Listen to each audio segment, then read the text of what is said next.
right. Hopefully everybody can hear me. We're going to go ahead and get started here. Every week we talk about estate planning and planning for the future, legacy planning, and so on. And this week we're discussing special needs planning in particular. Families that have special needs individuals or somebody who has a qualifying disability, they have specific concerns that we need to make sure that we protect and that we consider to make sure that their situation doesn't complicate or get worse by receiving an inheritance. So in the past, we've talked a little bit about special needs trusts. We've talked a little bit about the idea of having multiple individuals involved in making decisions, especially when your child turns 18, because then they become an adult and the eyes of the law doesn't see a difference with, regardless of their situation, whether they're capable of making decisions or not. And so it's important to make sure that you have the right sort of structures in place, whether that's a guardianship or conservatorship. Maybe that's powers of attorney, assisted decision-making, or some such structure. Whatever the case may be, those are some of the considerations. What we're going to talk about today is the importance of having checks and balances in your estate plan, especially as it's concerning special needs families and special needs planning. So, a lot of times we imagine that if we leave somebody in charge of taking care of things, that everything's going to turn out okay. But sometimes, the reality is that people have different motivations and their situations also change. And so, whenever we do planning, but specifically for individuals that are at risk of being taken advantage of, and that could be, children that are very young, or it could be individuals with a special need, or with a qualifying disability. It could also mean situations where you have an adult that has dementia or diminished capacity. Any of those situations, we have somebody that needs to be taken care of at a higher risk than the average population. We want to make sure that we don't just put somebody in charge, but we also have a system of checks and balances to make sure that if anything goes wrong, then issues can be fixed and somebody can step in and make sure that things are being taken care of appropriately. When you do a trust plan, any kind of trust plan, one of the ways to set up those checks and balances is to set up the role of what we call a trust protector. And the trust protector is really there to monitor the trustee's activity, because the trustee is the one that's ultimately responsible for making sure that distributions are made, decisions are made, assets are managed, and so on and so forth. But sometimes the trustee doesn't perform their role properly. Sometimes the trustee is too busy to address things that need to be addressed, or sometimes there's just miscommunications, and you need an intermediary to step in and help resolve some of those problems that can come up. And so that's the role of the trust protector. And for the most part, the trust protector doesn't have as much responsibility as a trustee, but in some ways they're more powerful, because the trust protector, if necessary, can remove the trustee. They can, make sure that the trustee is providing proper accountings. They can make sure that the trustee is not making unreasonable decisions. They can even take the trust to court if it's necessary to enforce what the trust says. So their sole and only purpose is to make sure that the trust is actually performing the way that it's intended to, and that the trustee is fulfilling their responsibilities. Sometimes there's a need to course correct for a trust plan or for, whatever decisions that have been put in place as part of the estate. And for the most part, once somebody passes away, those changes can't really be made. And sometimes, it becomes, it's not economically viable to continue doing things, or it doesn't make sense to continue having somebody live in the property or whatever, the conditions that were originally set in the plan say.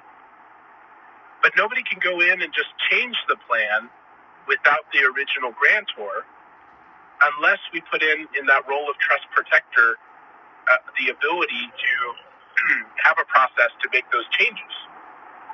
So that's the other role of the trust protector is to possibly, do course corrections and hopefully in collaboration with the trustee if that were needed, right?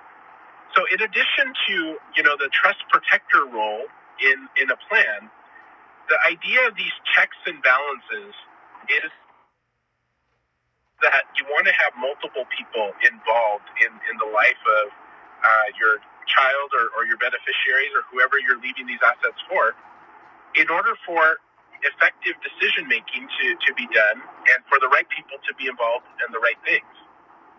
One of the ways to do that is to name different individuals for different roles.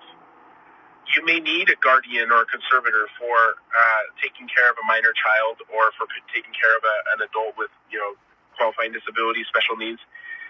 But that person that's going to take care of them on a day-to-day basis may or may not be the same person that you want managing the finances.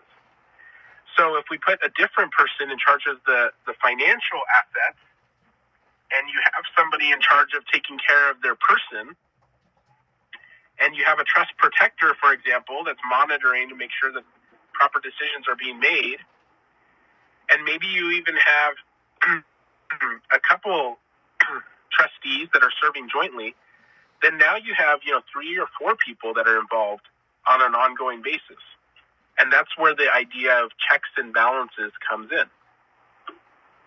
So let me give you an example. We had a client that we worked with, and they had named one of the siblings to be the trustee to take care of their brother who had a qualifying disability.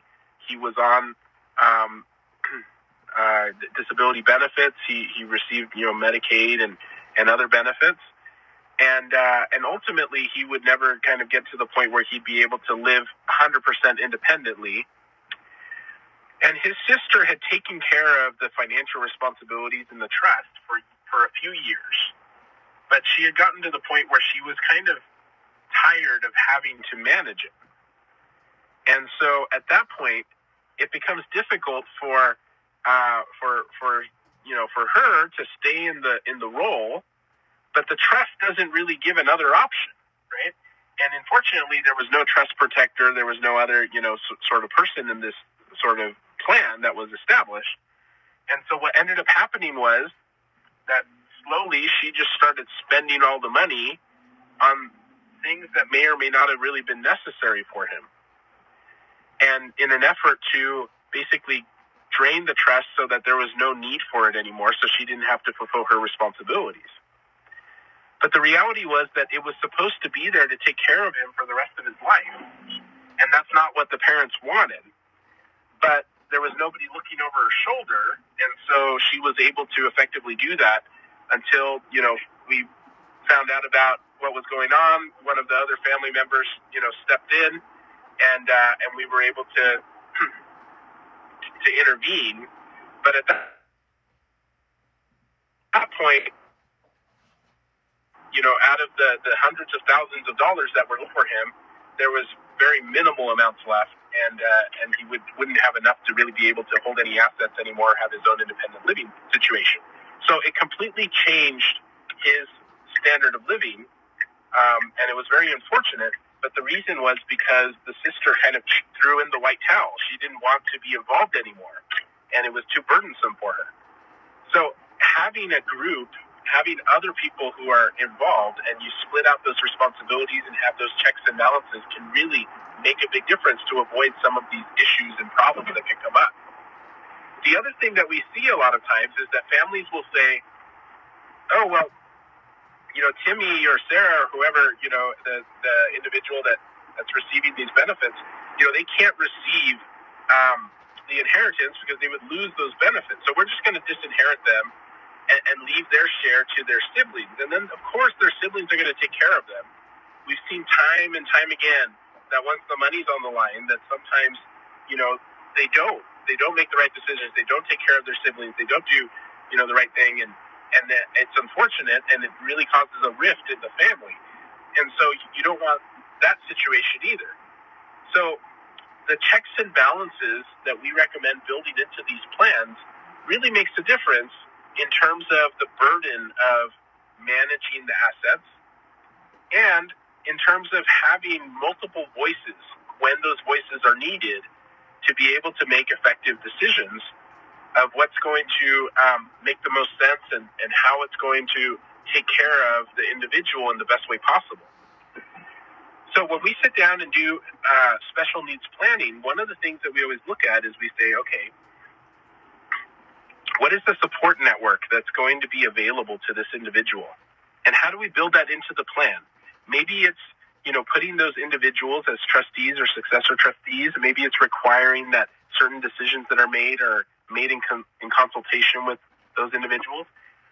Maybe it's providing incentives for people to stay involved. Like, for example, we had a situation where we had a family that wanted to make sure that one of the cousins was always going to be there to take care of her cousin. They're very close, but they didn't want to put her in charge of the trust or in charge of the assets because they were kind of worried about that.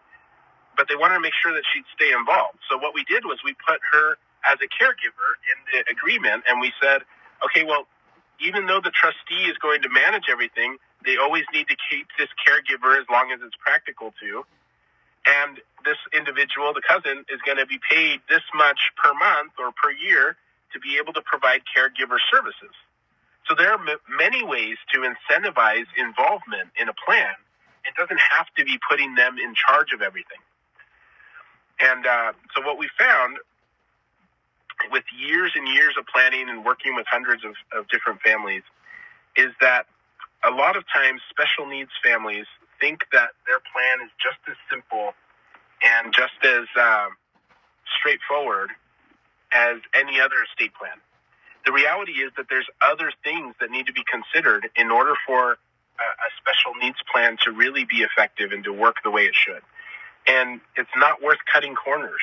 So we would highly recommend, you meet with competent legal counsel, you sit down and discuss your situation, really understand the options available to you, and then make decisions that are going to position your family in the best place possible long term.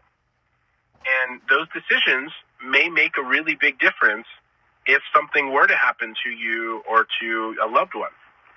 And, in the case of these emergency situations that come up down the road, having those checks and balances, having multiple voices involved can really also make a difference to avoid some of these traumatic problems.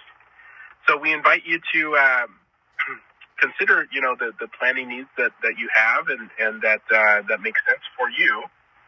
And if you're listening to this on a podcast or on YouTube, then feel free to subscribe. We do this once a week, and we will continue having topics related to estate planning, legacy planning, business succession planning, and so forth.